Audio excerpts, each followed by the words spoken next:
possamos ouvir o que Deus fala através dos profetas.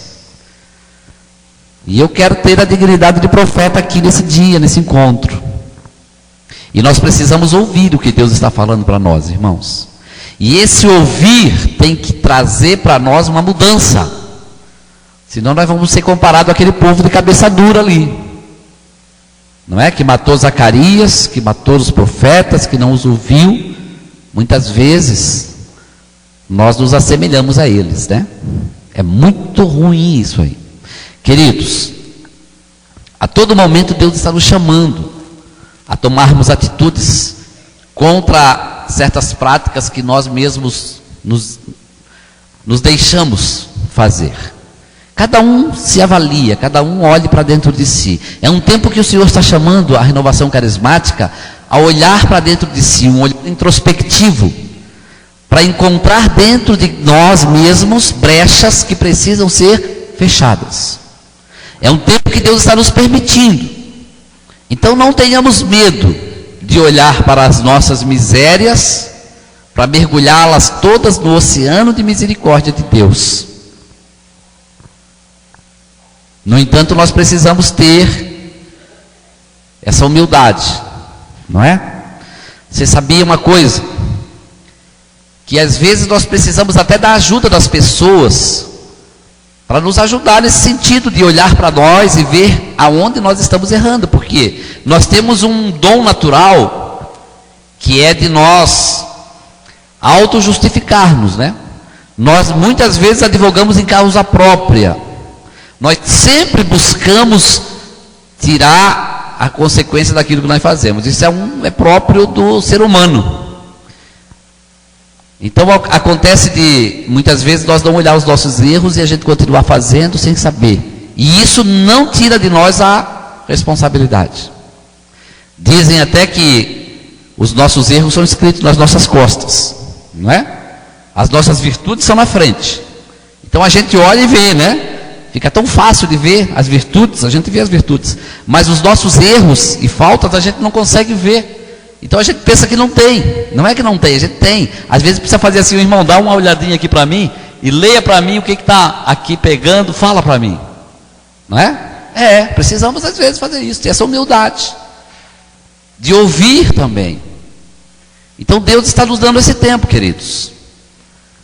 Ele nos chama, sim, temos um chamado e nós precisamos dar conta desse chamado e deixar-nos conduzir pela mão poderosa de Deus. Eu estava falando para vocês dentro dessa problemática de nós entrarmos de cabeça nesses convites que o mundo tem feito. O mundo, quando nós falamos, não é a terra, né? Não são as coisas criadas, mas são aqueles becos, né, que o próprio homem cria. Aquelas situações pecaminosas. E nós somos a todo tempo convocados a beber ali naquela fonte. Eu falava para vocês das novelas, né? Eu não sei se tem alguém aqui que assiste novela. Acho que aqui não tem ninguém, só em Curitiba. Acho que é só Curitiba que os carismáticos assistem novela. Nem televisão, né? Tem gente que nem assiste televisão. Não dá tempo, é verdade. Porque muita gente diz que não tem tempo nem para rezar, né, Alice? Como é que consegue tempo para ver novela, né? Eu acho que não tem tempo para rezar porque o tempo está na novela. Mas o fato é que tem muita gente, talvez vocês aqui não, né? Eu nem vou pedir para você levantar a mão, porque eu não quero que ninguém minta aqui. Mas, queridos, saiba que é preciso se convencer que há sim um prejuízo nessa prática. E eu não estou falando aqui nem satanizando a televisão, porque é um instrumento excelente, ótimo, quando bem utilizado, né? Eu estou aqui criticando e fazendo um alerta contra os enredos que são colocados aí nessas novelas, que nos levam a ver as coisas boas como ruins, e fazer das ruins boas. Vocês estão percebendo o que é isso que está acontecendo? O inimigo tem essa arte de fazer, ele é o maior macaco que existe no universo, né? O encardido. Ele imita tudo, mas ele faz tudo o contrário, né? O que é bom ele faz ruim, e o que é ruim ele não faz ruim, bom, ele faz pior ainda. Então ele tenta mostrar para nós uma caricatura daquilo que é Deus, e nós não podemos cair nesse conto aí não.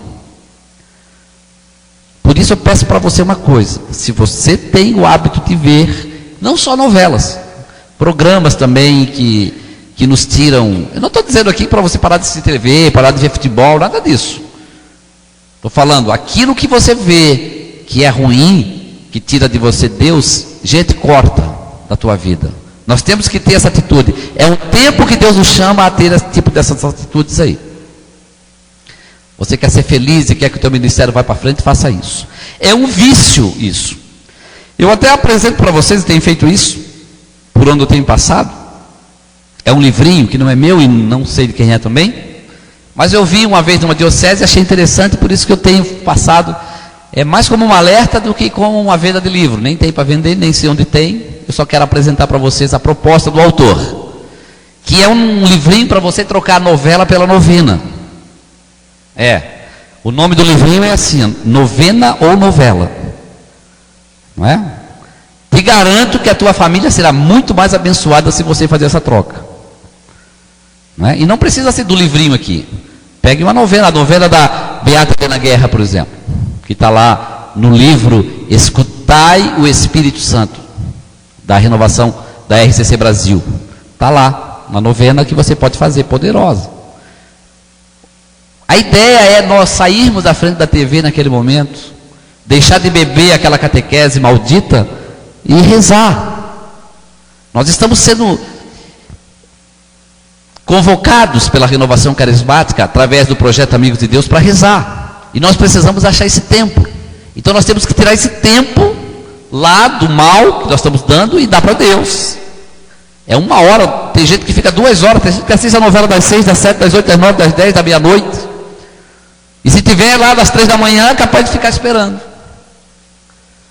Então está aqui a proposta. O autor desse livro sabe que é um vício, que as pessoas não vão sair tão facilmente assim, porque enraizou. Então ele fez o quê? Ele fez aqui como é que eu diria, um incentivo a mais dentro do livro, para você deixar de fazer. Ele fez isso aqui, ó. Aí você vai pegar isso aqui, que vem de presente quando você compra o livro, e vai botar na frente da TV.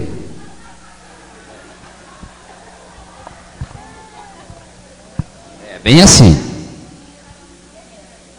Está escrito assim, ó, para quem não consegue ver, né? Somos católicos e não assistimos novelas, e sim rezamos novenas. Você bota na frente da TV, né? Porque se você não aguentar e mesmo assim ligar durante a novena, você não vai conseguir ver, pelo menos, né? Vai ficar o paninho na frente da TV, você não vai ver. Você vê como é terrível isso, né? Então está aqui a proposta, né? Se você quiser, manda fazer um paninho, Agora eu estou fazendo essa recomendação para todo mundo onde eu tenho passado. Eu tenho sentido que Deus tem libertado muita gente. Só que eu quero fazer aqui também uma orientação. Se você assiste novela e a tua família toda junta de vocês, ali cultuando o maldito, se a tua família tem esse costume de todos os dias cultuar o maligno juntas, abraçadinhos ali na frente da TV, você não vai conseguir agora chegar em casa e quebrar a TV ou desligar, porque vai ser tudo que ele quer, destruir a tua família. Se o povo da tua família não está aqui, você não pode chegar agora em casa e querer dizer, agora não tem mais esse negócio aqui. Não faça isso, não é correto. Você simplesmente sai da sala e não assiste mais, até alguém perguntar para você, mas por que o senhor não assiste mais, pai? O senhor era o maior assistidor de novela aqui, eu estou assistindo porque o senhor sempre assistiu? Aí você vai ter que contar, não, peraí, então vamos estudar. Agora que você perguntou, eu estou indo para o quarto rezar, você quer me acompanhar? Até toda a tua família aí sim, aí você não desliga. Entenderam? Porque às vezes a gente pode botar os pés pelas mãos aí e fazer a coisa pior do que já está, né? Então não saia lá na tua casa desligando a TV na frente do maridão, ou na frente da esposa, ou na frente dos filhos agora, porque vai ficar feio. Vai para o teu quarto e reza. Você quer ir para o céu? Quer ir para o céu? Tá. O que você está fazendo para ir? É suficiente? É suficiente? Reflete enquanto dá tempo. Não é? Bota mais combustível aí.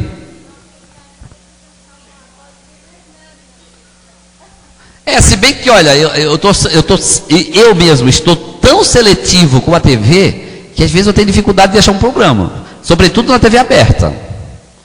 Difícil você ver um programa ali que você assista ali e você não saia menos do que você estava, né? Porque normalmente você é subtraído ali, né?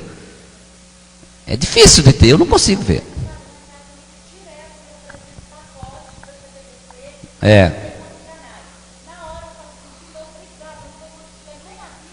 Pois é. Mas às vezes, Alice, às vezes é até bom fazer um pacote desse para você fugir dessa grade da TV aberta, né? Porque daí você tem uma opção um pouquinho melhor, a gente encontra algumas coisas nesses canais. Eu também não tenho. E eu falo isso para vocês com autoridade espiritual. Porque lá na minha casa ninguém tem esse hábito, graças ao bom Deus. Nem a minha esposa e nem a minha mãe, que tem 82 anos. Então eu posso dizer para você que eu não faço, a minha casa não faz isso, e eu vejo um grande benefício nisso aí.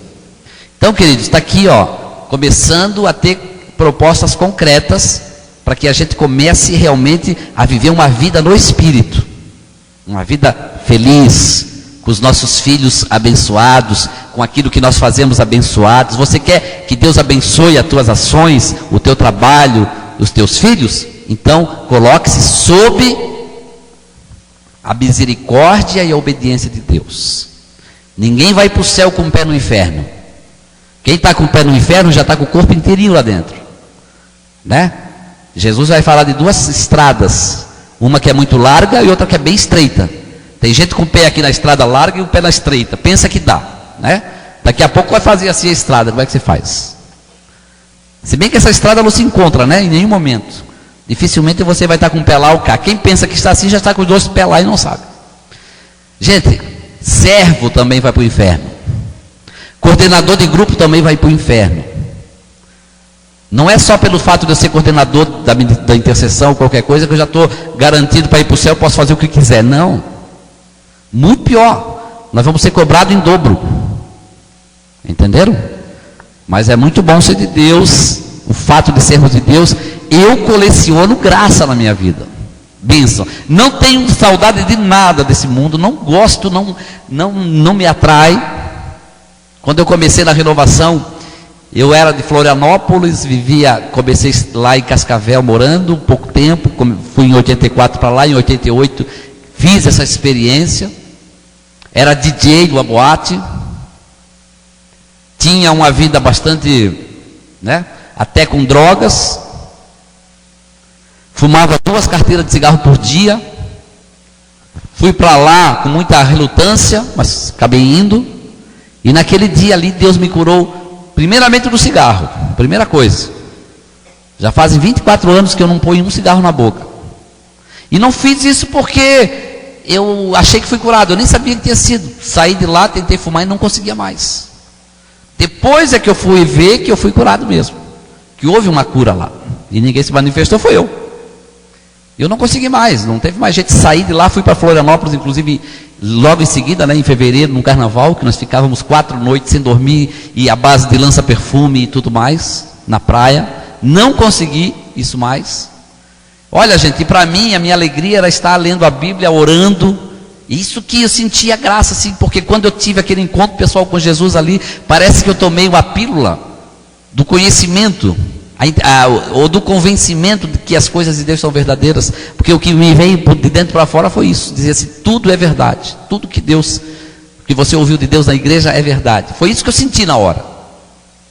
E ali saí daquele momento vendo as pessoas mais bonitas, as árvores mais verdes, o céu mais azul, uma felicidade grande, queria converter todo mundo.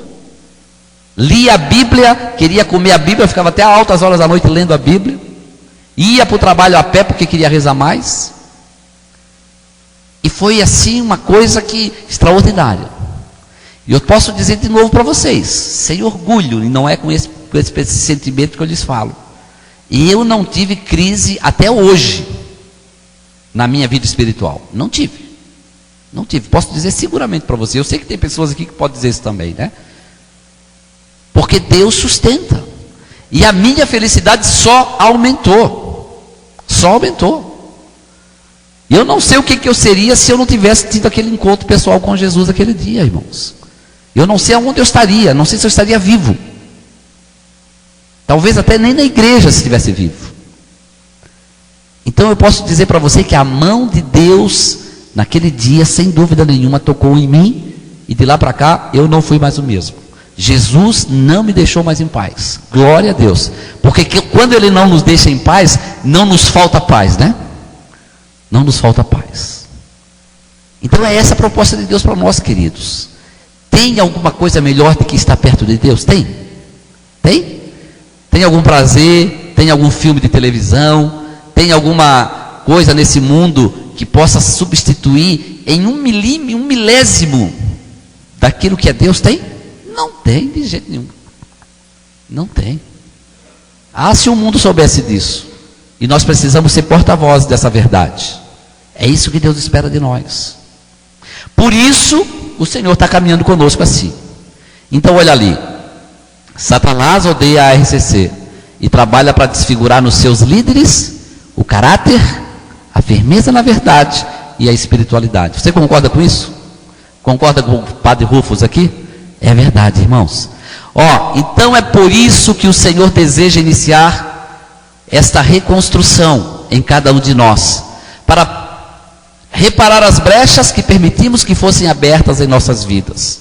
Gente, essas brechas são abertas em nós com opções que nós tomamos, com atitudes que nós nos permitimos.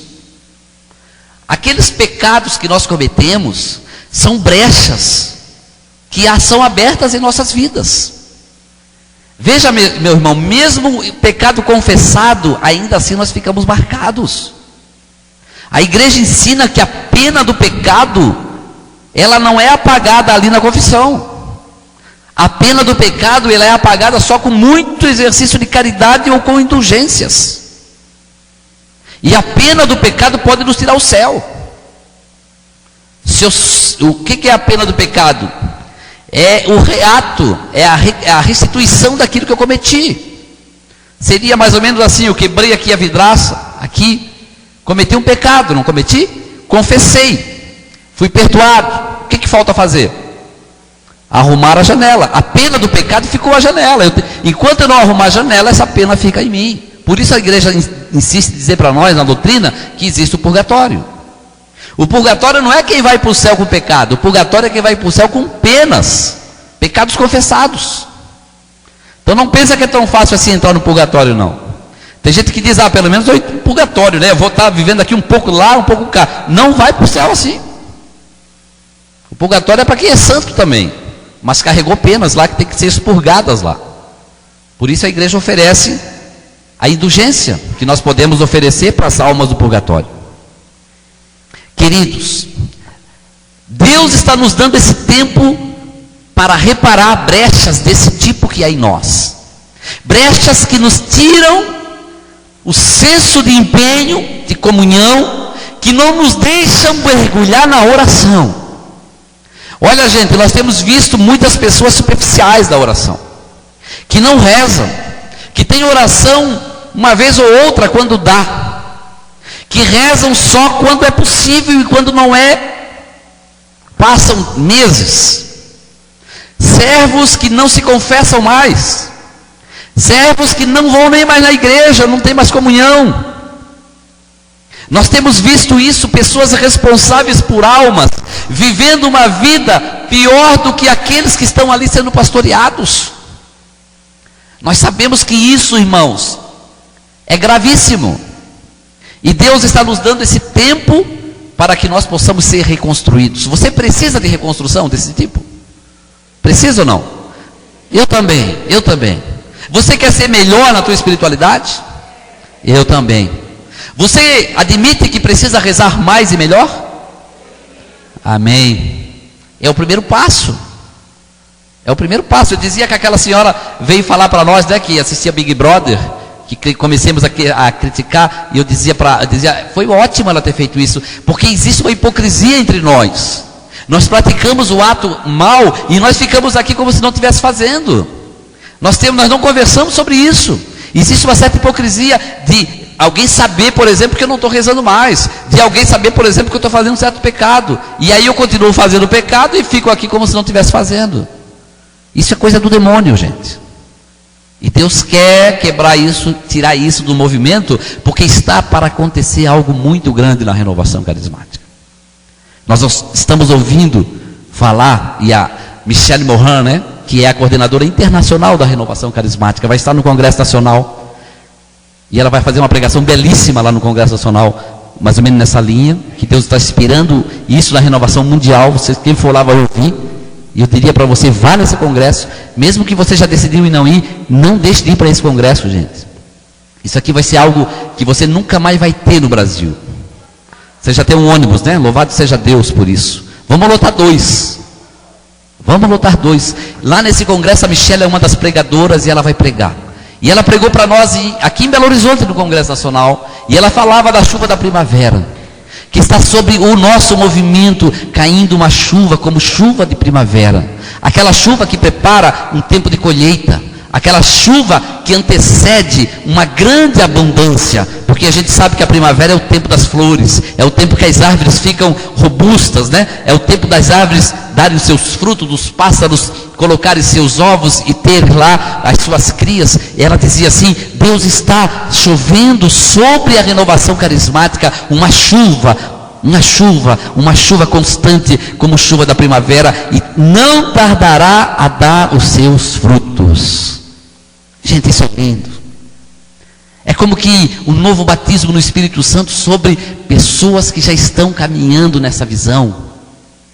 Nós tivemos há 40 anos, nesse período, um batismo no Espírito Santo sobre pessoas que não viam. Quando nós recebemos esse impacto com Deus, nós não conhecíamos nada, não sabíamos nada, e isso nos impulsionou a fazer tantas coisas boas, mas também tantas coisas erradas. Porque nós saímos de um caminho errado, ou um caminho meio morno, ou frio, ou parado, e a gente recebeu aquele impulso. Então a gente começou a caminhar meio assim. Agora imagina então esse batismo no Espírito sobre aqueles que já tiveram essa experiência. O que não vai acontecer? Eu sonho, irmãos, com um tempo breve que está para chegar, de servos realmente vivendo vida no Espírito, de servos profetas, de homens e mulheres que realmente estão convictos daquilo que está acontecendo, daquilo que é o seu chamado, de grupos de oração fervorosos, tipo aquele grupo dos apóstolos, dos Atos dos Apóstolos, do capítulo 5, versículo 12, né? Aquele grupo fervoroso, poderoso. Eu sonho, irmãos, e Deus vai realizar esse sonho em breve. Você vai ver, Deus está preparando esse povo, Deus está preparando o Brasil com essas moções, Deus está nos levando a isso tudo. Nós estamos caminhando para isso, e nós vamos ver essa graça acontecendo. Você vai ver. Tomara que você esteja nesse grupo, tomara que você se deixe reconstruir, para você também ser levantado em meio a uma sociedade que precisa de Deus. Nós vamos ver, irmãos, um levantar, um avivamento da renovação carismática como nunca jamais visto até hoje. Aleluia. E esse dia está perto. Esse dia está perto. A Michelle, quando pregava sobre isso, dizia: nós estamos na beira do Rio Jordão. Os nossos pés já tocam na água do Rio Jordão. Sabe o que significa isso? Aquele povo que caminhou 40 anos no deserto, quando chegou o final, o momento que se aproximava para tomar posse da terra prometida, eles chegaram ao Jordão. Faltava atravessar o rio para tomar Jericó e tomar posse da terra aonde corria leite e mel. E ela dizia: a renovação carismática está na beira do Rio Jordão. Ou seja, nós estamos próximos de acontecer essa grande promessa que Deus tem para a renovação, irmãos. Olha, eu não sei o que vai acontecer, mas é algo muito estupendo e grande. Porque a resposta de Deus para uma sociedade dessa, que está caminhando tão errada, tem que ser algo muito grande. Não pode ser uma coisa pífia, tem que ser algo muito grande, e nós veremos a maravilha de Deus. Espera e verá. Então, deixe-se reconstruir. Portanto, em cada um de nós, em particular, olha só, o Senhor inicia uma reconstrução, uma reforma. Não é uma reforma coletiva, irmãos, é pessoal. E Deus faz isso em mim e você, irmão. Ele age em mim, na minha pessoa. Deus tem essa capacidade. É algo que Ele vai fazer em mim, dentro da minha vida, na minha espiritualidade, na minha alma, no meu espírito, no meu caráter. Deus vai me reconstruir dentro daquilo que é a minha particularidade, uma reconstrução, uma reforma. Eu pergunto para você, você já fez alguma reforma na casa alguma vez? Quem já fez, levante a mão. Olha a Deus, estão abonados aqui vocês, hein? É difícil, não é? Você sai da sua, né? É um puxadinho, né? Uma casa nova. Mas essa reforma, quando você tem que quebrar, por exemplo, a sala, né? Quebrar a sala, a poeira, incomoda todo mundo, né? Incomoda. Tínhamos até que botar, eu acho até que todo carismático devia botar uma plaquinha na frente assim, ó, desculpe os transtornos, estou em reforma, né? Tinha que botar, né? Uma plaquinha, eu acho que nós vamos pensar nisso aí.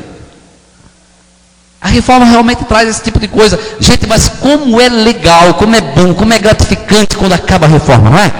Que a gente entra na sala nova, nossa, essa sala que eu queria, que bênção. Aí você fica naquela sala e se sente à vontade naquela sala, não é verdade? Gente, Deus está fazendo isso conosco. A hora que nós estivermos prontos, nós vamos dizer, que beleza que ficou. As pessoas vão dizer para você, meu irmão, você é diferente, que beleza que você está, que bom estar perto de você, que é muito bom ouvir você falar, porque quem tem Deus, queridos, atrai. As almas têm sede de Deus, e quem tem Deus, atrai. É lindo isso. Agora, na nossa reforma da nossa casa, nós vamos ter que chegar para o construtor, para o pedreiro. Primeiro vamos ter que contratar um pedreiro, né? E rezar para que seja bom, né? Porque às vezes tem aqueles pedreiros lá que, pelo amor de Deus, né? Que vai fazer a reforma, sai pior do que estava. Aí é um desgosto total, né? Às vezes é caro, tem que pagar uma grana. Às vezes não é tanto. Mas nós temos que ter sorte. E nós temos que dizer para ele, olha, constrói aqui, quebra ali, quebra aqui, quebra esse negócio aqui que está ruim, aqui vazou água, eu quero que quebre aqui, arrume, e esse reboco aqui está torto, eu quero que arrume. Não é assim que a gente faz? Eu quero que alargue um pouco mais isso aqui, e se o pedreiro for bom, vai sair alguma coisa boa, e você tem que pagar. Eu quero dizer para você o seguinte, irmãos, a equipe que vai construir, reconstruir você já está pronta. Na verdade é um construtor, é aquele que na verdade construiu você. É o divino construtor que está pronto para começar essa reforma em você. E eu vou dizer uma outra coisa para você. Esse divino construtor que nós contratamos para nos reconstruir, não é um construtor que faz gambiarra, não é um construtor que quebra aqui, quebra ali, faz um reparo, não. Ele faz novas todas as coisas. É um Deus que refaz a nossa vida. Aleluia. Ele não faz gambiarra. Ele não troca uma coisa ruim por uma coisa mais ou menos, não. Aquilo que está ruim, ele renova e refaz e faz novas todas as coisas, irmãos. Nós seremos outra pessoa, nós seremos uma pessoa nova em nome de Jesus. Eu te digo que isso aqui é uma promessa de Deus, irmão. Assuma isso na tua vida, tome posse, porque Deus está fazendo isso na vida do carismático que está deixando. E quantos estão sendo reconstruídos? Já tem uma beleza isso. É maravilhoso de ver isso, irmãos. Nós estamos vendo a bênção e a promessa se cumprindo. Esses tempos atrás, eu estava pregando numa diocese de São Paulo, aí recebo uma ligação à noite de um coordenador de um grupo de oração de uma outra diocese no outro estado. Ele dizia, Luiz César, você tem tempo de falar comigo, irmão? Eu falei, pode falar. E eu ia falar desse assunto no outro dia, lá naquela diocese. Diz, irmão, eu preciso de uma ajuda sua. Como é que funciona os grupos de jovens? O que tem que fazer? Como é que funciona? Como é que é isso? Como é que é aquilo? Cheio de preocupação. Eu falei, o que foi, irmão? Você está com problema? Ele falou, não, deixa eu te contar. Aquele dia que vocês estiveram aqui pregando, olha, nós levamos a sério o que você estava falando aqui. E o nosso grupo inteiro começou a botar em prática tudo aquilo que você falou da reconstrução. Vivendo vida mesmo de espiritualidade, buscando as práticas espirituais. Passou-se um ano, irmãos. Ele dizia assim, olha, no início a gente achou meio pesado, meio difícil.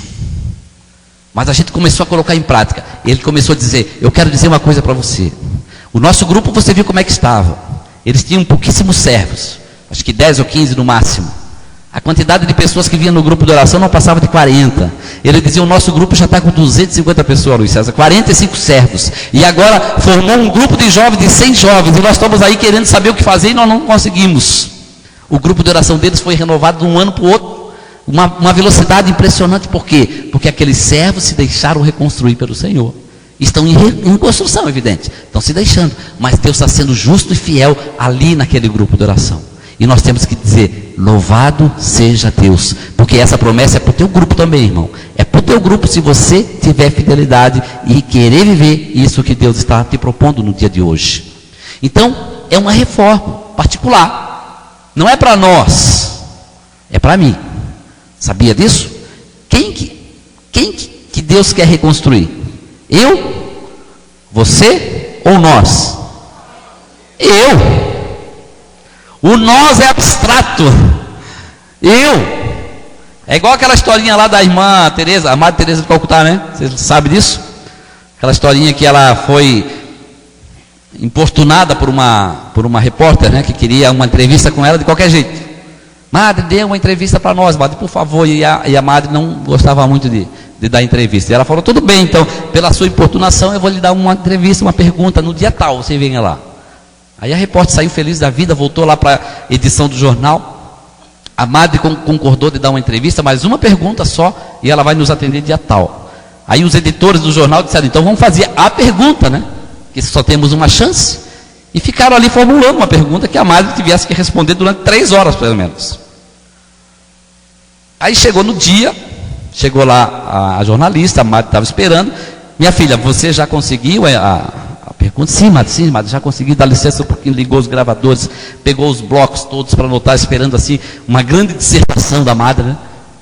Daí ela falou, Madre Teresa, o que precisa, a pergunta é essa, o que precisa mudar na igreja para resolver todos os problemas da igreja? Aí a Madre parou, rezou um pouquinho e disse, eu e você. E ficou parada. Não precisava falar mais alguma coisa? Não. Com 2 palavras ela respondeu a pergunta da repórter que esperava ali um livro, né? Então, o que precisa para mudar o teu grupo de oração lá? Quem precisa mudar? É, isso mesmo. Irmão, sabe, um fósforozinho aceso é suficiente para botar fogo na floresta inteira. Sabia disso? Um fósforo, se você jogar numa floresta, ele faz um estrago. Eu diria para você, seja esse fósforo no teu grupo de oração. Bota fogo lá no teu grupo de oração. E você verá como Deus é fiel. E você verá um grande incêndio, mas um incêndio do fogo do Espírito, né? Seja esse fósforo.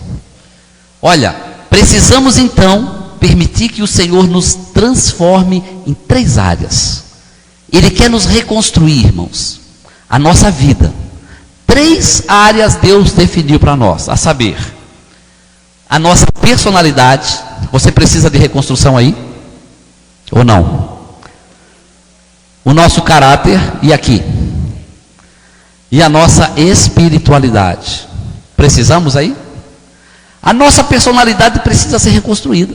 O que é a nossa personalidade? É aquilo que somos. As nossas fragilidades, os nossos medos, os nossos fracassos.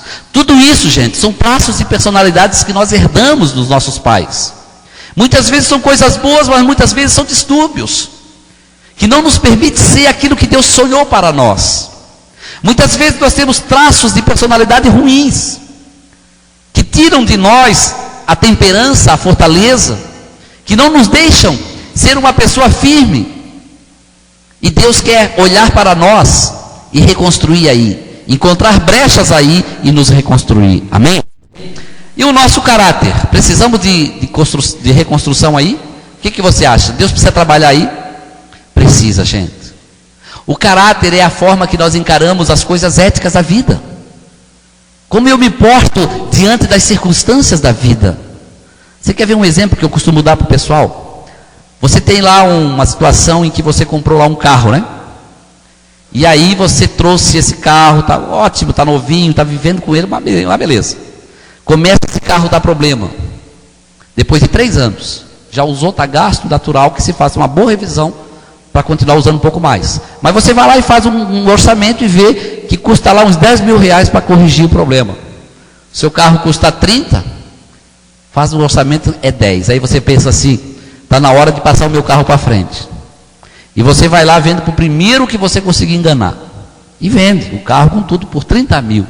E diz, glória a Deus, né? Consegui passar para frente. Só que você disse glória a Deus e passou para trás o irmão, né? Isso está no nosso dia a dia. As pessoas fazem isso com a maior naturalidade. Pregadores, coordenadores, nós. E nós já estamos acostumados com esse desvio de caráter. Já está incutido no nosso dia a dia, na nossa atitude. Sem contar outras coisas. Poderíamos aqui elencar uma série de coisas que nós precisamos adequar, irmãos, o nosso comportamento com aquilo que nós pregamos. Nós precisamos adequar o nosso comportamento com aquilo que nós cremos, senão fica falso, senão nós não fazemos o que Deus quer que nós façamos. Eu sei que isso é algo que nós precisamos conquistar, uma conquista. Eu sei que não se adquire isso de uma hora para outra. E sei também, irmãos, que nós não somos perfeitos e nós não vamos conseguir um nível de perfeição aqui nessa terra. Não é isso que eu estou falando. Não estou dizendo que nós nunca mais vamos pecar, porque nós vamos pecar. E nós vamos sempre precisar do sacramento da confissão. Mas eu digo para você, tem muita coisa na nossa vida que precisa ser retirada e reconstruída, porque não poderia mais estar ali. Nós não temos o direito mais de fazer certos pecados que nós fazíamos antes de termos um encontro pessoal com Jesus. Nós não podemos repeti-los na nossa vida. Isso aqui não é cair, isso aqui é falta de vergonha. Nós temos que ter atitudes de renunciar o nosso pecado, de conversão. Se não for assim, irmãos, nós estamos brincando com Deus, né? Então o Senhor quer curar também o nosso caráter e a nossa espiritualidade. A nossa espiritualidade precisa de reconstrução imediata. Gente, a nossa oração tem que ser uma oração disciplinada e constante. Não é uma oração ocasional, que uma hora ou outra nós fazemos quando dá, ou quando eu não estou muito cansado, eu vou rezar 5 minutos antes de dormir. Eu tenho que ter um tempo de oração, eu tenho que buscar isso pelo menos. Eu tenho que querer estar aí, ter essa atitude de buscar. Eu não estou dizendo que você já tem que ter isso agora. Talvez se você não tenha vida de oração ainda, um momento, tudo bem, mas busque ter, comece com 5 minutos. Comece com 5 minutos, mas faça esses 5 minutos bem feitos. Vá aos poucos, à medida em que você sente que dá para ir, faça isso, porque Deus quer ver a nossa atitude, nem tanto aquilo que nós fazemos. Mas é preciso nós buscarmos isso aí. Essa é a proposta de Deus para nós. Essa é a proposta do projeto Amigo de Deus, de buscarmos uma vida espiritual disciplinada e constante, irmãos. Nós vamos entrar nesse assunto em seguida. Então, a partir de mim, o Senhor deseja reconstruir toda a renovação carismática católica. A partir de mim. Porque eu e você fazemos a renovação carismática, não é? Da mesma forma que Neemias, nós estamos sob esse livro, né? Que Neemias colaborou com Deus para reconstruir Jerusalém, eu também preciso colaborar na reconstrução da RCC. Eu tenho que fazer a minha parte. E a minha parte, irmão querido, irmã querida, é o meu empenho em querer me deixar reconstruir. Olha, eu não vou aqui dizer para você que você não vai ter, assim, momentos que o Espírito Santo vai te lembrar de coisas que você precisa renunciar, a partir de agora. Aí vai entrar a nossa capacidade de optar para Deus ou não. Vai entrar aqui em jogo a nossa liberdade, o nosso livre-arbítrio. Porque nós podemos continuar com isso na vida.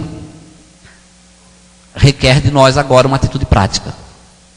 Eu costumo brincar com o pessoal e dizer assim: quando nós nascemos, Deus nos deu uma câmera de vídeo. Sabia? Que você recebeu uma câmera de vídeo antes de ser fecundado no ventre da tua mãe, já deu essa câmera. É uma câmera espiritual que grava tudo. E a bateria dela dura o tempo da tua vida. Não para, não dá defeito. O que nós fazemos com essa câmera? Nós vamos fazer um filme da nossa vida. Tudo o que você viver vai ser gravado nessa câmera. Inclusive ela grava perfeitamente no escuro. Não perde um detalhe essa câmera. No escuro, em qualquer lugar. Debaixo da água, dentro da barriga da baleia, dentro do banheiro, no escurinho do cinema, no quarto do motel, ali então ela pega aquela beleza. Essa câmera vai gravar tudinho. E sabe para quê que você está gravando isso? Para quando você chegar na sala do céu, vai sentar Jesus, o Pai, o Espírito Santo, Nossa Senhora, Moisés, Abraão, todos os profetas, vai ter casa cheia. Os anjos, São Paulo, São Pedro. Se tiver alguma pessoa da tua família que já faleceu, vai ser chamado também, tribuna de honra. E você vai passar o filme. Até pipoca vão estourar lá. E Deus vai dizer para você: meu filho, comece o teu filme, por favor, que nós estamos ansiosos. Olha, gente, eu queria dizer para você o seguinte: veja essa fita antes de você ir lá. Porque se ela tiver censura, veja qual é a classificação do teu filme. Você não vai achar legal passar alguma coisa censurada lá para Deus. Vai ficar muito chato para você. Para mim também, eu me incluo, claro. Você vai ficar sentadão aqui, ó, e o filme passando ali.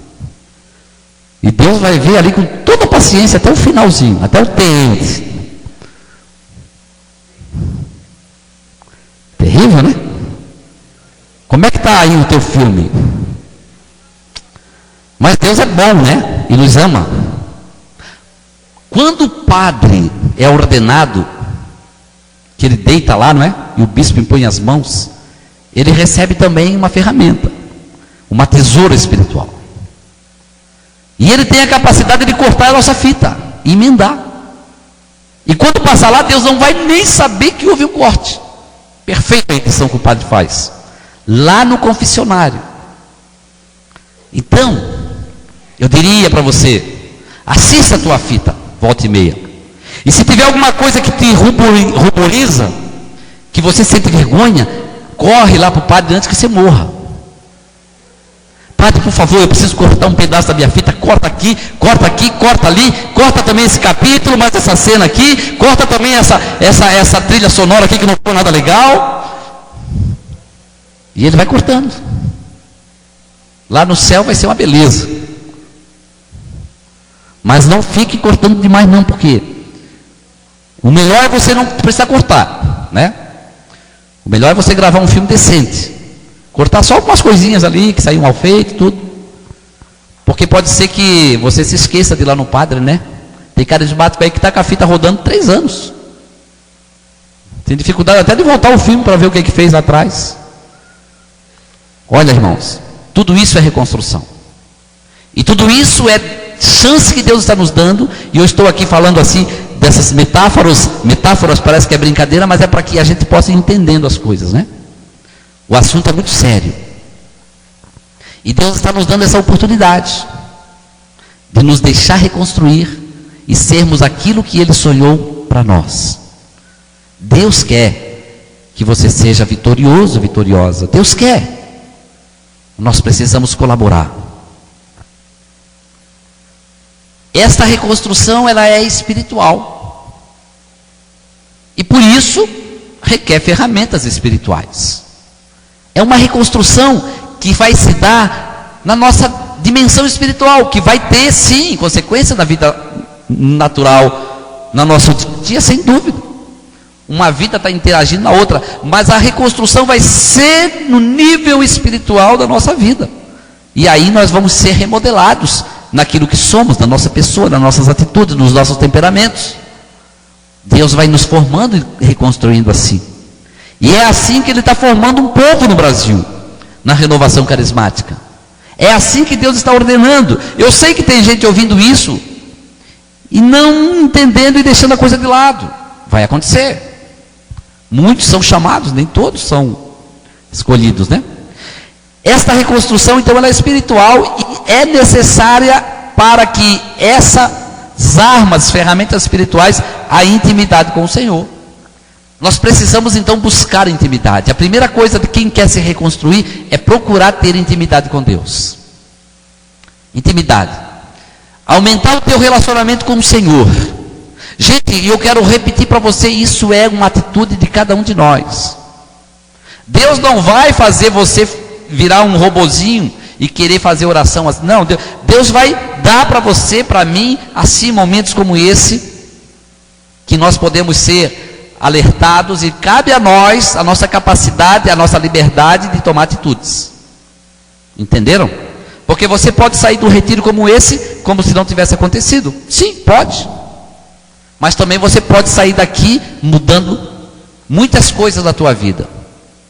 Eu não digo que você vai fazer uma reviravolta total, tomara que faça. Mas se você não conseguir, faça aos pouquinhos e vai indo. E Deus vai sendo fiel com você. Então, irmãos, é necessário essa intimidade com o Senhor. Uma maneira prática de construir, de conseguir essa intimidade, Deus está dizendo para nós, é vivenciar as práticas espirituais. As práticas espirituais nos levam para perto de Deus.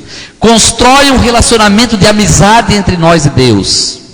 As práticas espirituais vividas, irmãos, diariamente, elas vão abrindo portas na nossa vida para Deus entrar, para o Espírito Santo trabalhar, e isso vai gerando em nós essa reforma, essa reconstrução, isso vai aumentando em nós a santidade, e nós vamos, à medida em que nós vamos deixando, Deus não perde tempo, e nós vamos tendo cada vez mais a graça de estar com Ele, e quanto mais perto nós nos sentimos, mais nós queremos, quanto mais perto nós estamos, mais felizes somos, a nossa alma ela se encontra quando nós nos encontramos com Deus, e quando isso acontece, irmãos, nós não queremos outra coisa a não ser estar com Deus.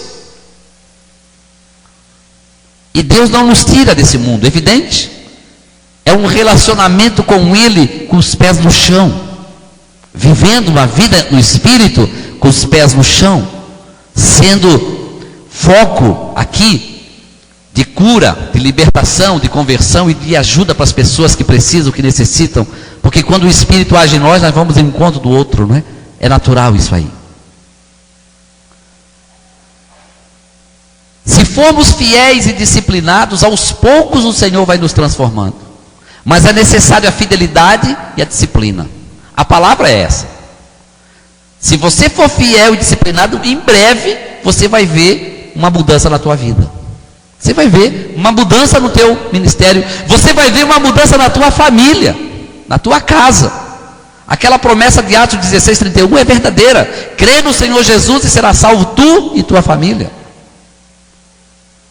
No entanto, irmãos, nós precisamos buscar o Senhor com seriedade, dizendo muitas vezes não às coisas que nós vamos encontrar pelo mundo, porque nós vamos sim ter que tomar atitudes, decisões.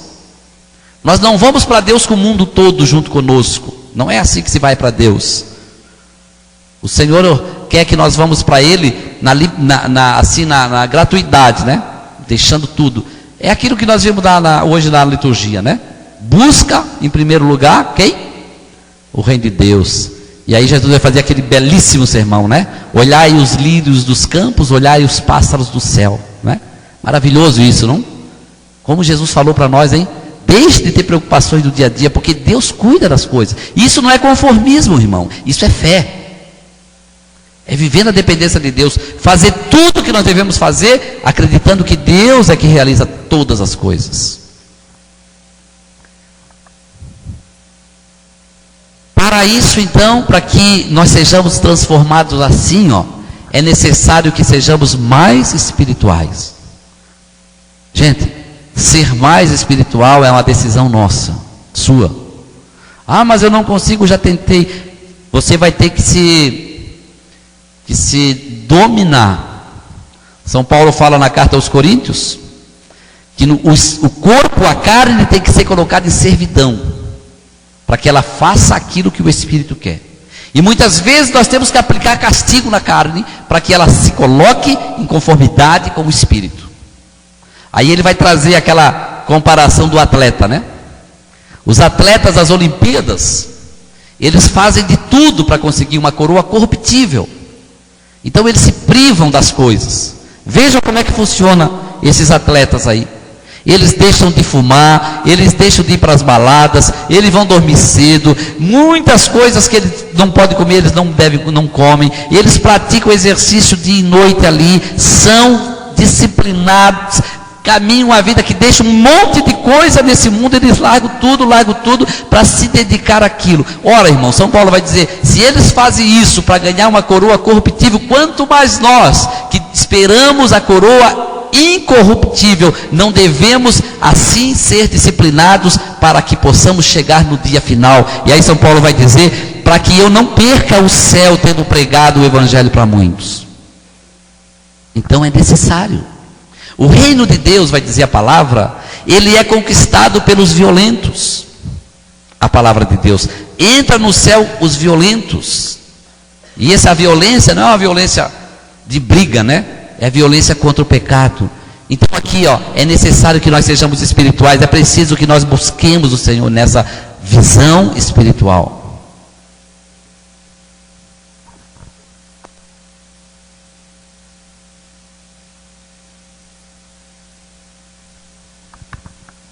Então as práticas espirituais, irmãos, são caminhos seguros para a nossa reconstrução. As práticas espirituais. São elas que vão nos dar a condição de começarmos esse processo. Quais são essas práticas espirituais? Jejum semanal, oração diária pessoal, leitura orante da palavra de Deus diária, sacramento da confissão quando possível, quanto necessário, melhor dizendo, sacramento da confissão, adoração e participação ao Santíssimo Sacramento, adoração ao Santíssimo Sacramento, participação da Santa Missa, e o terço, e a oração do Santo Terço. Então, Eucaristia, participação da Santa Missa e adoração, e a meditação do Santo Terço. São essas práticas espirituais que Deus está nos chamando a vivê-las. Aqueles votos que nós vimos lá no capítulo 2 de Naum, quando diz, para nós cumprirmos os votos, são isso. Voltarmos a fazer aquilo que outrora nós havíamos prometido para Deus. Então o Senhor está dizendo para nós que essas práticas são caminhos seguros para a nossa reconstrução. Gente, eu não vejo outra maneira. Eu não vejo outro jeito de nós mergulharmos na nossa espiritualidade, de nós aumentarmos o nosso convívio com Deus, de sermos amigos de Deus, sem viver essas práticas espirituais. Eu não vejo outro jeito. Eu não vejo. É preciso que nós tomamos essa decisão. Olha, não basta então invocar o nome de Deus, do Senhor, né? Nós precisamos ser amigos de Deus. Você crê que o nome do Senhor tem poder? De Jesus? Sim? Tem mesmo? Só que tem poder na boca de um amigo de Deus. Não é qualquer um que pode usar o nome de Jesus. Não é uma palavra mágica. Aqui tem dois exemplos, Vamos pegar lá Atos dos Apóstolos 3, de 1 a 8.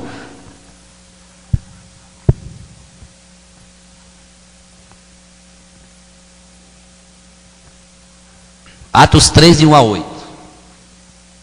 Aqui nós vamos ver um exemplo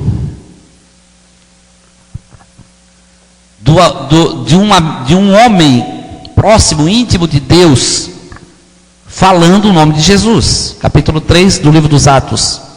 Pedro e João iam subindo ao templo para rezar a hora nona.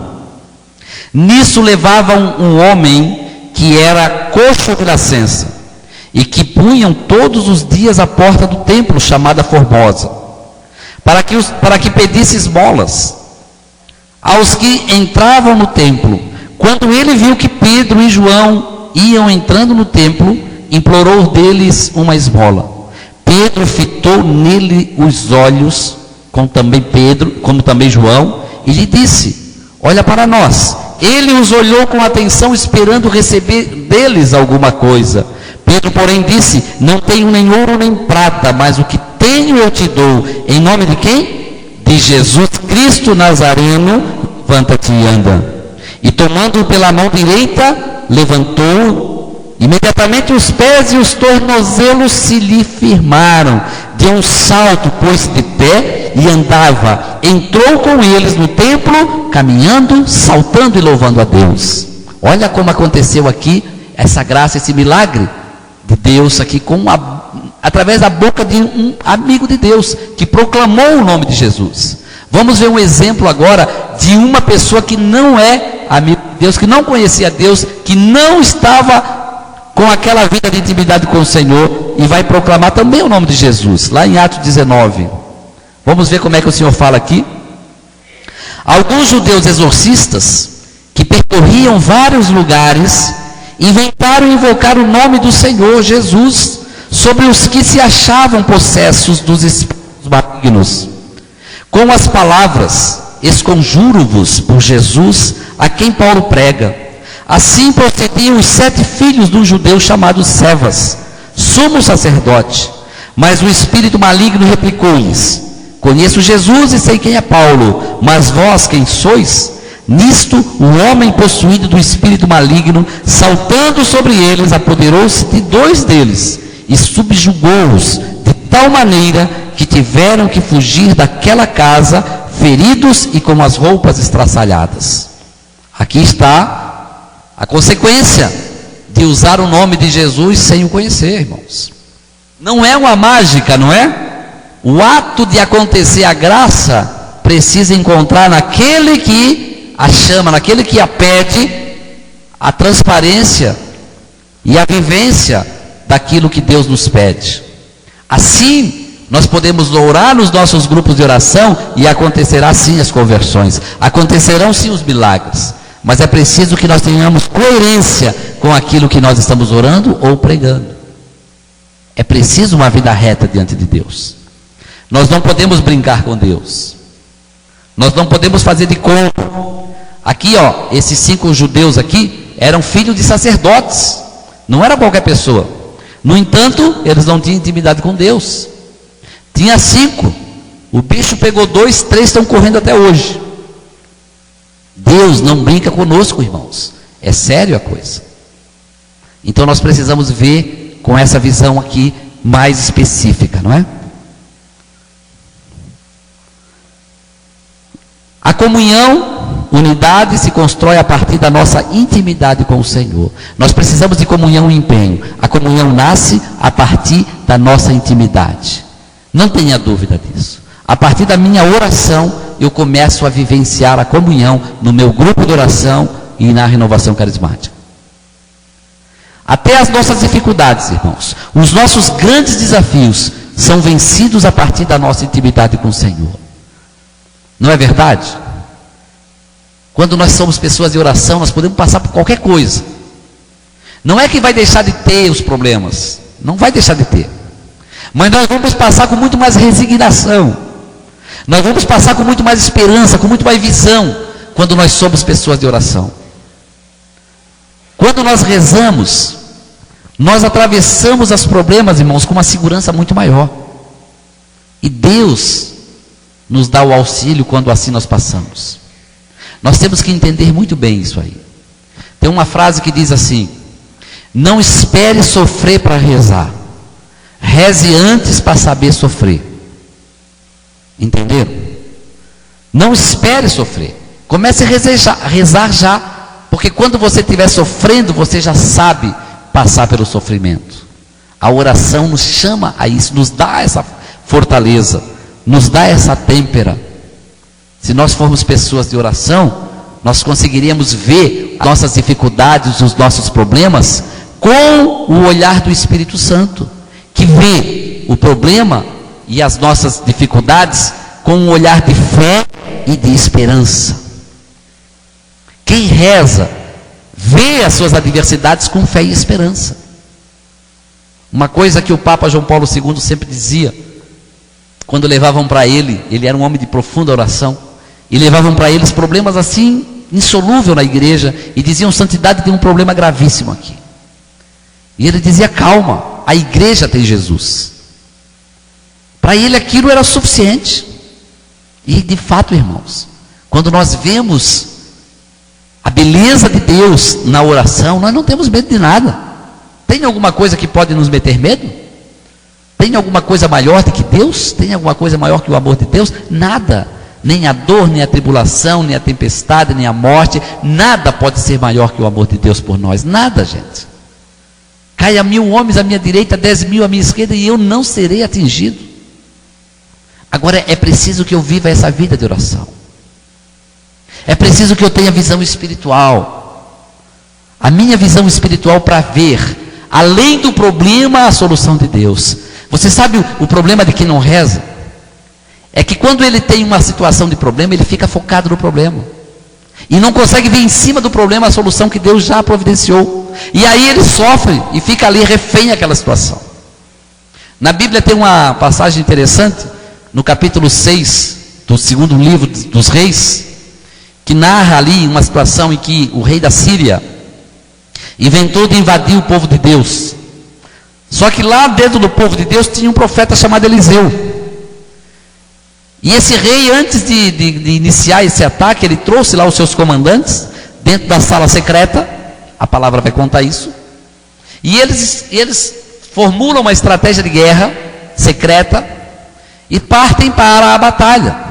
Quando chegam lá, e são surpreendidos, porque todo o exército do povo de Deus já sabia antecipadamente o que o exército sírio ia fazer, e eles perdem a luta. Aí o rei da Síria volta esbravejando e diz: eu quero todos os comandantes aqui, porque nós temos que identificar o delator. Aquilo que nós programamos aqui, não era possível que ele soubesse sem que vocês aqui delatassem. E eles vão dizer para o rei da Síria assim: não é que nós somos delatores, não. Lá dentro do povo de Deus tem um homem de Deus, Eliseu, que ele recebe de Deus tudo aquilo que nós aqui falemos e planejamos na nossa sala secreta. Deus revela tudo para ele. Daí o rei da Síria vai dizer assim: então vamos pegar Eliseu, vamos prendê-lo, vamos matá-lo. E eles vão em busca de Eliseu. Encontram Eliseu na cidade de Betúnia. Chegam lá, cercam aquela cidade inteirinha. Todos os soldados cercando aquela cidade. Quando o servo de Eliseu sai na porta, olha por cima e vê aquela imensidão de soldados sírios, e dizem: ó, eles vieram aqui pegar Eliseu. E ele treme na base, ele vai dizer: meu senhor, nós estamos perdidos agora, não tem mais salvação para nós. E Eliseu vai dizer para ele: calma, porque Deus já nos deu a solução, o nosso exército é muito maior do que o deles. E o servo vai dizer: mas como que é maior? Só está eu e o senhor aqui, não tem ninguém que possa nos proteger. Aí Eliseu entendeu que aquele servo não tinha visão. Eliseu chama ele: vem aqui. Ele se ajoelha, ele pede o dom de ver para aquele servo. Quando ele se levanta, ele olha por cima da muralha de novo e vê em volta dos soldados sírios milhões e milhões e milhões de soldados, carros, cavalos e cavaleiros, que Deus já tinha providenciado para salvá-los daquela armadilha dos soldados sírios. Aquilo que Eliseu já tinha visto, que o servo não via. Quando o servo viu aquilo, ele falou: agora estamos salvos, vamos para a rua, porque já ganhamos a batalha aqui, podemos ir. Aí ele fica corajoso, né? Aí ele sai para a rua e encontra ali todos os soldados sírios cegos. É essa capacidade de ver, irmãos, que Deus quer dar para nós. No entanto, só é dada para o homem de Deus, para a mulher de Deus. É preciso que nós adquiramos essa capacidade de ver. Deus, escreva isso para você. Deus sempre, sempre, sempre, sempre providenciou uma solução para o teu problema. Sempre tem uma solução de Deus para o problema que você está passando. Você nunca é deixado na mão. O problema, irmãos, é que nós precisamos ver essa solução, crer nessa solução, para que ela seja eficaz, porque ela depende da fé para startar. Entenderam, irmãos? Se eu sou um homem que vive vida longe de Deus e não tenho essa visão, eu vou ficar escravo dessas circunstâncias que o mundo me prega. Eu vou ficar escravo das adversidades, das dificuldades, das tragédias. Elas vão me atingir, elas vão me destruir. Mas quando eu sou um homem de Deus, caia 1000 à minha esquerda, caiam 10.000 à minha direita, e eu não sou atingido. Eu não estou dizendo aqui que nós não vamos passar por problema. Sim, Jesus nos disse mesmo, nós vamos seguir Ele com dificuldade, com perseguição, e glória a Deus. Venha à cruz, nós queremos a cruz, nós somos a igreja da cruz, mas somos vitoriosos em Deus. Nada pode nos destruir. Ninguém vai botar perdição na tua família, ninguém. É que às vezes a gente vê a vitória de outro jeito, né? De ganhar na telecena, de ganhar na lotocena, de ganhar o carro do ano. Nem sempre isso é vitória. isso pode ser a tua derrota, que Satanás coloca para você se perder. O homem de Deus, a mulher de Deus tem essa capacidade de ver também. O coordenador do grupo de oração hoje precisa ser um homem de Deus, uma mulher de Deus com capacidade de ver. Porque nem sempre o óbvio, irmãos, nem sempre o presumível, nem sempre aquilo que nós achamos que é o correto e é de Deus. Muitas vezes as coisas de Deus nos desconcertam. E aquilo que para nós parece ser óbvio, tem que ser discernido e muitas vezes descartados. É preciso que nós tenhamos a graça da vida no Espírito, na intimidade com o Senhor. E eu repito, o caminho para que nós cheguemos a esse nível são as práticas espirituais. Jejum, leitura da palavra, lexio divina, leitura orante da palavra, oração do Santo Terço, oração pessoal, confissão, adoração e o sacramento da comunhão da Santa Eucaristia. E o jejum. Essas são as práticas espirituais que nós precisamos colocar no nosso dia a dia. Aqui está, irmãos, o ponto. Que muitos carismáticos vão decidir sim ou não. Aqui está a diferença de prosseguir o teu ministério ou de ficar aqui. Se nós temarmos em continuar com essa vidinha espiritual meia boca, nós vamos precisar ser evangelizados por aqueles que estão vindo. Sabe? Aqueles que estão se deixando reconstruir vão ser os profetas que vão falar para nós. E nós vamos ser impactados por essas palavras. E nós vamos ver que o nosso discurso não é de Deus. E nós vamos ver que as nossas argumentações não são de Deus. E nós vamos ter que nos render àqueles que estão vindo, que estão se deixando reconstruir pelo Senhor. Porque Deus vai levantar um povo assim. Nós vamos ouvir um brado de vitória no Brasil.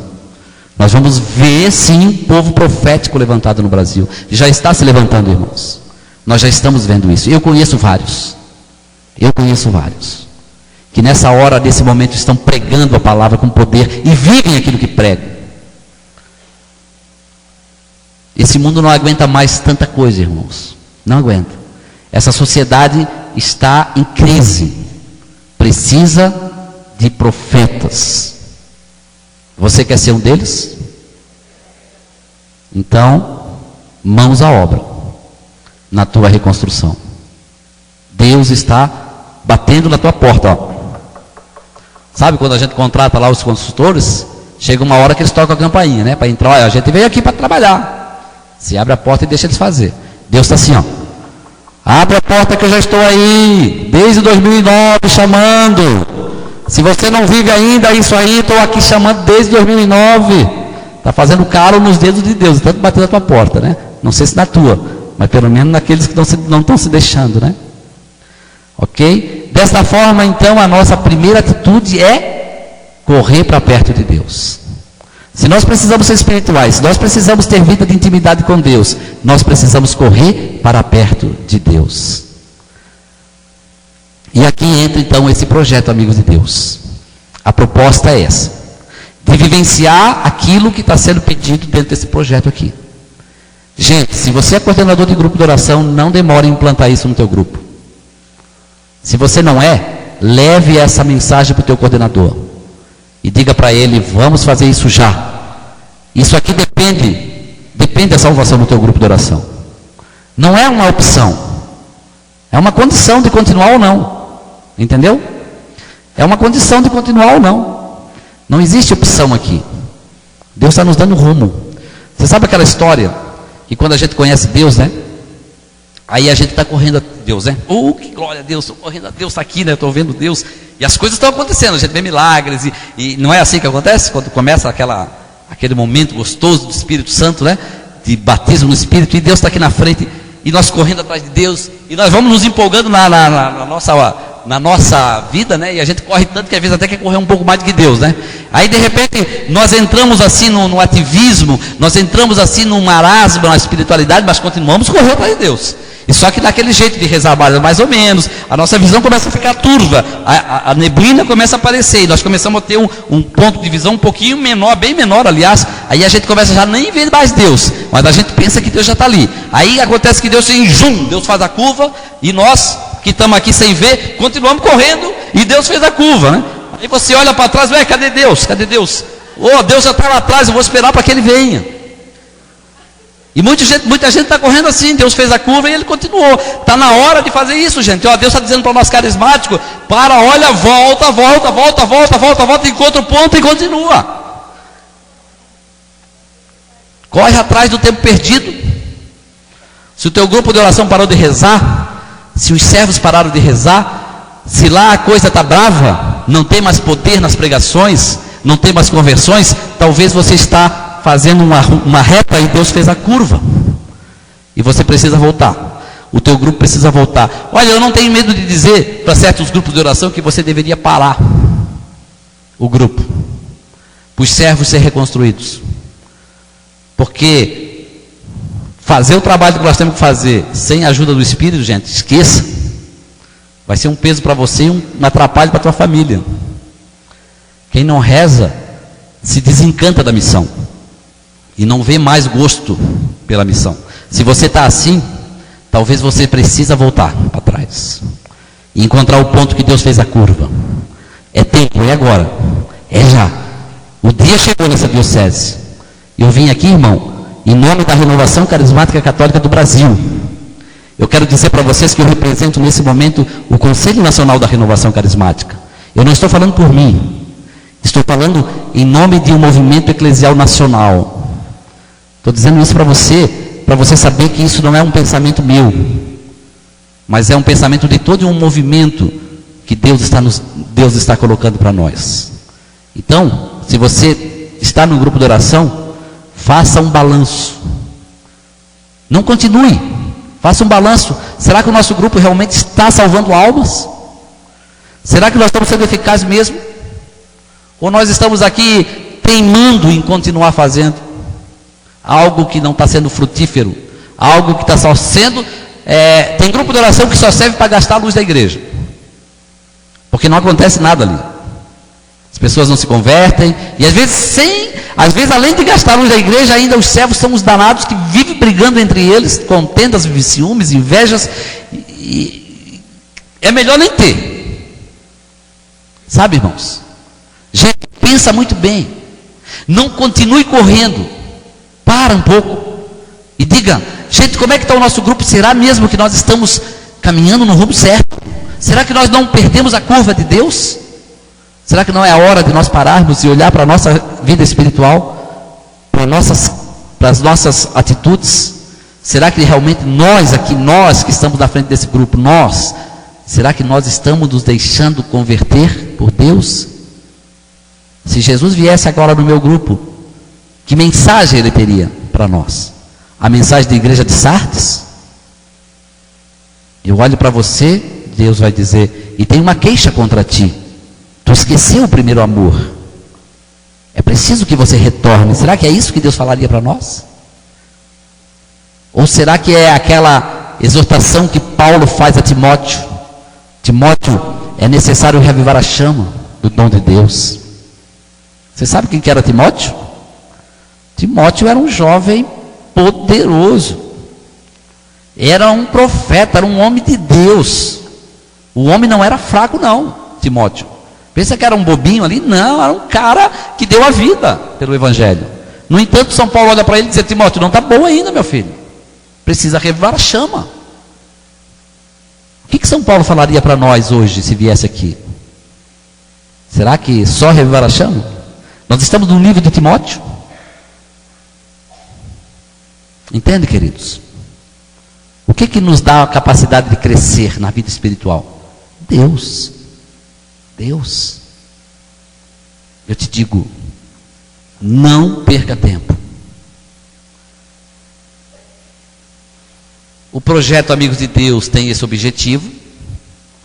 reavivar a espiritualidade dos membros da RCC através da oração pessoal, meditação da palavra de Deus, a Lexio Divina, a oração, a leitura orante da palavra, adoração e participação na Eucaristia, frequência ao sacramento da reconciliação, prática semanal do jejum e meditação diária do Santo Terço. Eu posso fazer uma pergunta indiscreta aqui para vocês? Pode? Quem faz jejum toda semana? Tem alguns que salvam a pátria, né? Mas é muito pouca gente. Eu diria para vocês assim, ó, não é uma condição que ainda existe da renovação, mas eu acho que deveria ter. Condição para ser servo, além de ter que participar do seminário de vida no Espírito, participar do grupo de oração, fazer as formações, prática semanal de jejum. Não devia ser desassociada, não devia ser uma opção. Claro que tem aquelas pessoas que não podem fazer, né? A igreja ensina. Até 14 anos não deve, de 60 para frente não deve. Não. Entre essa idade, os que têm deficiência, dificuldade, restrições médicas, não devem. Mas tem que buscar uma outra forma. Quem está nesses grupos, não pode ficar também assim. Tem que buscar uma forma aí, né, não digo de jejum, mas de abstinência, por exemplo. É preciso que nós tenhamos um sacrifício, irmãos. É tempo de nos acomodar àquilo que o Espírito Santo quer que nós façamos. Vivendo o mundo nós não conseguiríamos, não. E aí o Amigos de Deus tem essa estrutura, uma coordenação nacional, depois deve ter uma coordenação no estado, uma coordenação na diocese e uma pessoa coordenando lá no grupo de oração o projeto. Tem que haver essa estrutura, senão não acontece não, esqueça.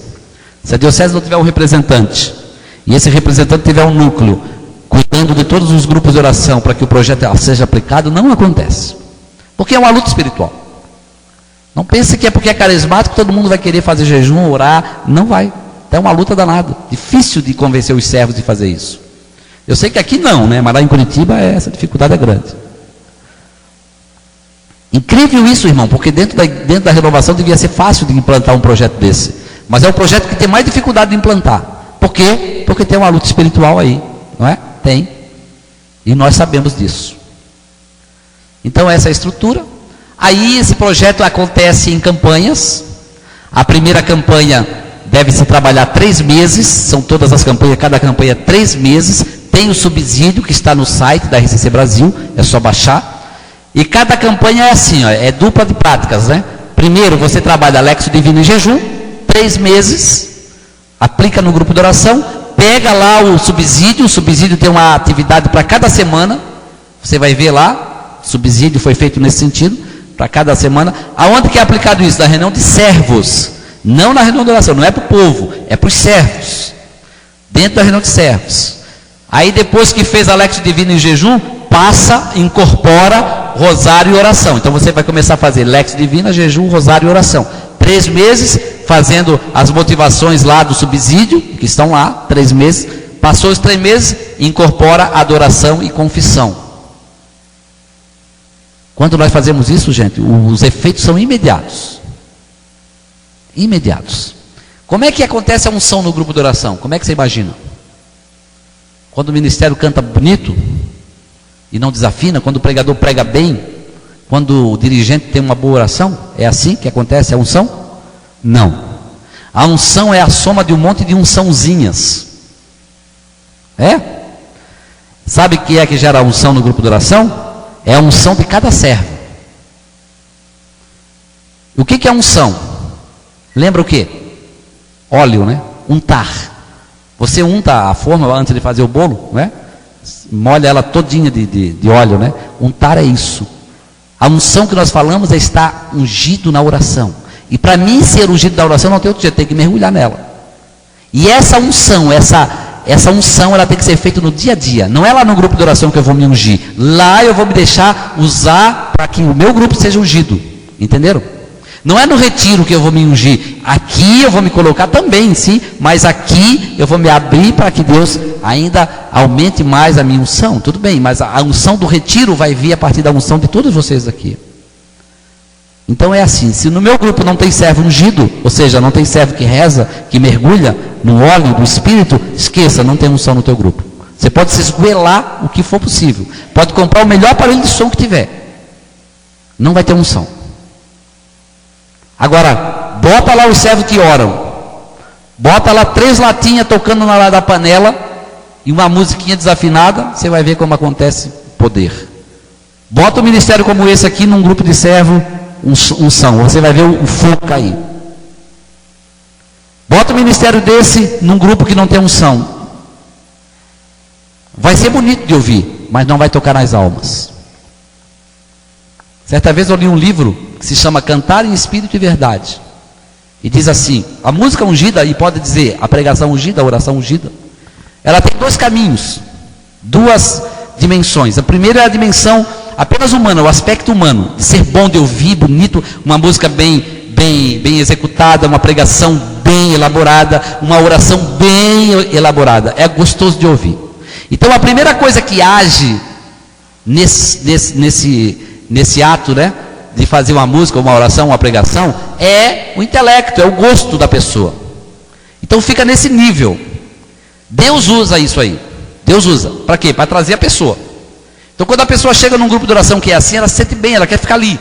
Por causa da música boa, por causa da oração boa, da pregação boa. Mas se ficar só nesse nível, não converte a pessoa. É um show. Ela se sente atraída apenas, é um show. O que tem que acontecer agora? Atraímos com isso, beleza. Agora nós vamos atingir o quê? A alma.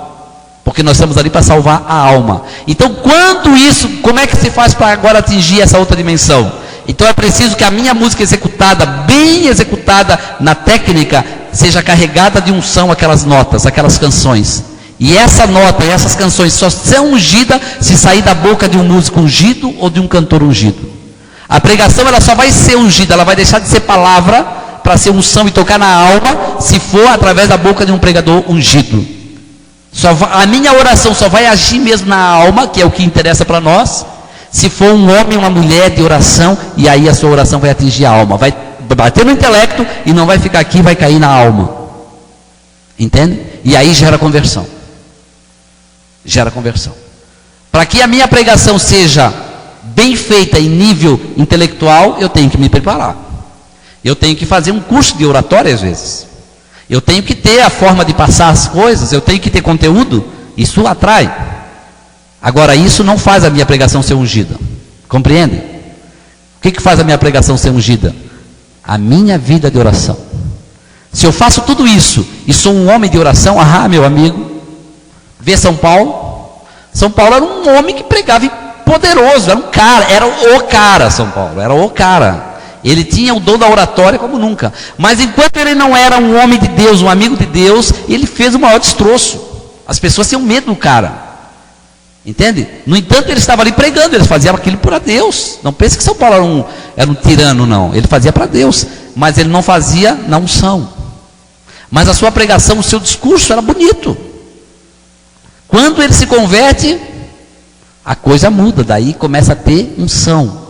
Aí acontece de haver a conversão. Então, gente, o segredo é esse. Você quer que a tua oração seja poderosa? E tem que ser, não por ter o envaidecimento, mas para salvar almas. Mergulha ela na unção, no óleo do Espírito. Como é que você faz? Tum! Mergulha lá na panela de Deus, né? É isso que nós temos que fazer, todo dia. Levanta da cama e no óleo, né? E fica nadando ali umas boas meia horas ali, né? Sai dali pingando óleo, né? Quando você toca na irmã aqui, ela, o que é isso? Vai fazer diferença. Aquele óleo vai escorrer, como diz o Salmo, né?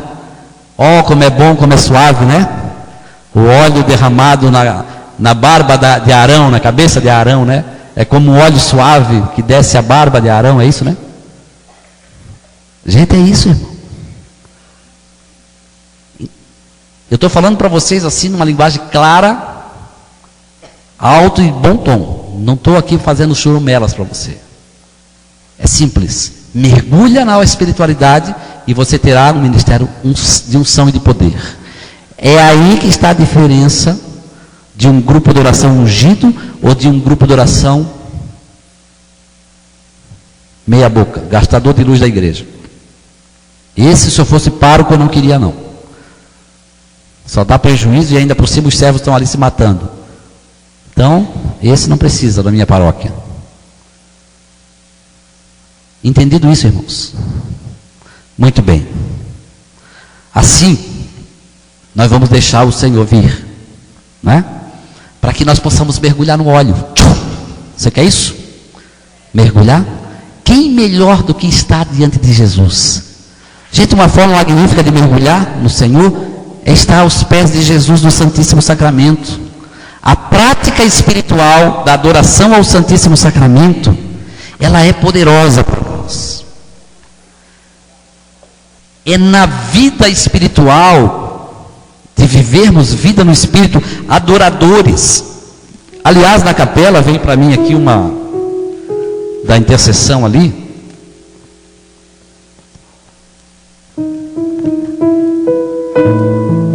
O Senhor falava assim, estava lá para eles na intercessão, capítulo 5 do livro do Evangelho de São Lucas, versículo 12 a 14, e depois mostrava uma imagem do coração de Jesus sangrando e Maria chorando sobre ele.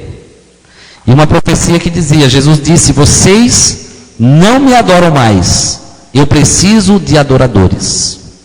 Está certo aqui Jesus? Não. Ou essa profecia não é para cá, é lá para Curitiba? Eu guardo e vou. É? Tem adoradores aqui? Quem é que adora o Senhor uma vez por semana, 1 hora pelo menos? É, tá melhor do que o jejum, né? Melhorou. Mas ainda devia ser 100%.